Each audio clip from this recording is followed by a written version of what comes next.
Hello, this is Indrajit. Welcome you to the last review. तो दोस्तों, November story एक Tamil web show जो total 7 episodes का है, कल ही प्रीमियर हुआ है डिज्नी प्लस हॉटस्टार वीआईपी के ऊपर। एक मर्डर मिस्ट्री है, मैं कहूँगा एक क्राइम थ्रिलर, एक वेब सीरीज़ है ये, स्टारिंग तमन्ना भाटिया। और इस पूरी वेब सीरीज़ के अंदर तमन्ना भाटिया के अलावा ऐसा कोई सेकंड फेस नहीं था जिसे मैं जानता था। And then I came to know कि मैं तमिल स्टार कास्ट से, तमिल एक्टर से इतना अनअवेयर हूँ।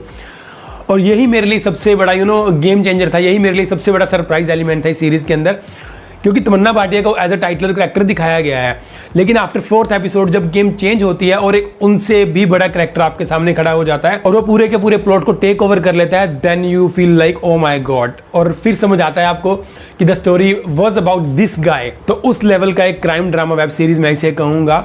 बट येस, यहाँ पर बहुत सारी कमियाँ हैं सीरीज के अंदर। सिर्फ अगर इसके प्लॉट को छोड़ दिया जाए, which is extra ordinary, which is amazing. मतलब ऐसा क्राइम थ्रिलर, ऐसा मर्डर मिस्ट्री अगर मैं कहूँ तो बहुत टाइम से आपने नहीं देखा होगा। और आप जितना भी जोर लगा लीजिए, आप स्टोरी गैस नहीं कर पाएंगे और कुछ भी लॉजिकल नहीं है। सिर्फ एक यही प्लस पॉइंट है, या फिर इसके अलावा सेकंड जो प्लस पॉइंट मैं काउंट करूँगा, दैट इज़ एक्टर्स।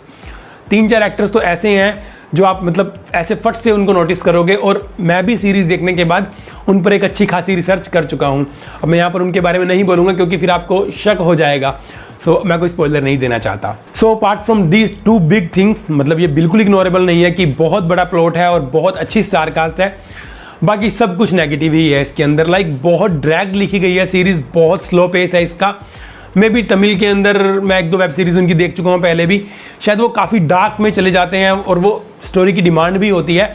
इस स्टोरी की डिमांड भी काफ़ी ज़्यादा डार्क टोन थी, जिसे डायरेक्टर ने बहुत अच्छे से पूरा किया। बट फिर भी काफ़ी ज़्यादा स्लो है ये शो। मतलब टोटल 7 एपिसोड की जगह अगर इसको पहले 2 एपिसोड्स को 1 में बनाया जा सकता था और जो लास्ट के 3 एपिसोड्स हैं वो 2 में मतलब ज्वाइन किए जा सकते थे, तो अगर ये मिनी वेब सीरीज या एक 2.5 घंटे की फिल्म के शेप में आती तो दोस्तों, November story could have been Drishyam of 2021। Seriously उस लेवल की मर्डर मिस्ट्री है ये। And like rest of the series, इसका क्लाइमैक्स भी बहुत ज़्यादा ड्रैग्ड है, जो सबसे बड़ा नेगेटिव पॉइंट है इसका।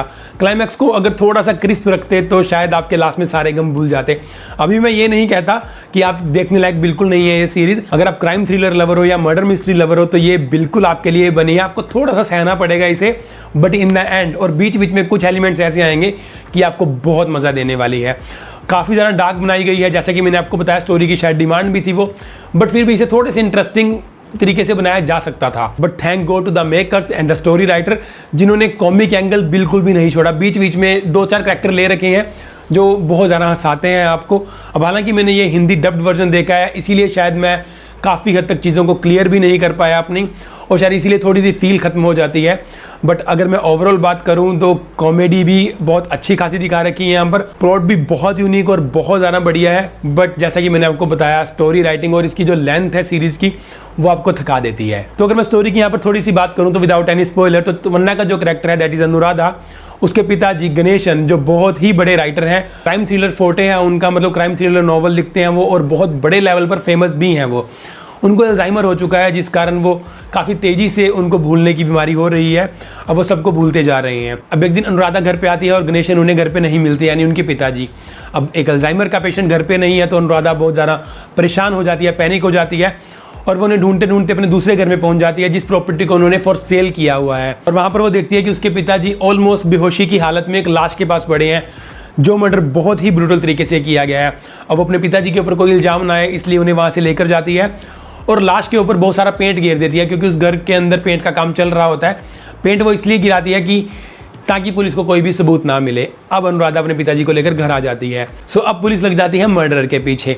तो क्या ये खून वाकई ही एक अल्जाइमर के पेशेंट यानी अनुराधा के पिताजी ने किया है या किसने किया है? अगर उन्होंने किया है तो उनका रीज़न क्या था उसके पीछे, और क्यों वो हर 16 नवंबर को वहाँ पर जाते हैं? और अगर उन्होंने नहीं किया तो किसने किया? क्योंकि सारे सबूत हैं वो गणेशन के फेवर में ही जाते हैं। तो किसने किया ये मर्डर और क्या है इस 16 नवंबर के पीछे का राज, ये जानने के लिए आपको स्टोरी देखनी पड़ेगी। अब इस मर्डर को पकड़ने के लिए, चाहे वो कोई भी है, स्टोरी हैदराबाद तक घूम जाती है। बहुत लॉजिकल स्टोरी घूमती है, ये नहीं है कि कुछ भी लॉजिकल डाल रखा है।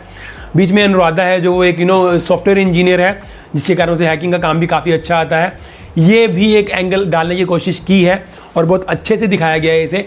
बट फिर भी इतना सब कुछ लॉजिकल होने के बावजूद भी एंड में आपको बहुत सारे डाउट्स रह जाते हैं। वो शायद मुझे इसलिए भी हो सकता है कि मैंने हिंदी वर्जन देखा था बट बहुत सारी चीज़ें आपको एंड में आकर लगता है कि यार काफ़ी ज़्यादा कॉम्प्लिकेटेड स्टोरी बना दी गई, इतनी बनाने की ज़रूरत थी नहीं। बट फिर भी ये मेरा पर्सनल ओपिनियन है, क्योंकि स्टोरी मुझे सीरियसली काफ़ी ज़्यादा क्लिक की। तो फिर भी अगर आप क्राइम थ्रिलर लवर हैं या फिर आप मर्डर मिस्ट्री लवर हैं तो आप एक चांस इसे जरूर दीजिएगा और फिर मुझे बताइएगा कमेंट सेक्शन के अंदर कि आपको कैसी लगी। सो गाइस, आज में लास्ट वर्ड, नवंबर स्टोरी एक बहुत ही बढ़िया क्राइम थ्रिलर स्टोरी है। थोड़ी सी न्यूडिटी बीच में, बट उसका कोई भी सेक्सुअल पर्पस नहीं था। दैट इज अबाउट ऑटोप्सी और योर पोस्टमार्टम, उस थोड़ा सा एंगल से न्यूडिटी दिखाई गई है, बट कोई भी गाली नहीं है इसके अंदर और किसी भी तरह का किसिंग सीन भी नहीं है। तो अगर आप ये चीज़ें इग्नोर कर सकते हो तो आप इसे अपनी फैमिली के साथ भी देख सकते हो। बट जो भी नेगेटिव और पॉजिटिव थे वो मैंने इसके आपको बता दिए।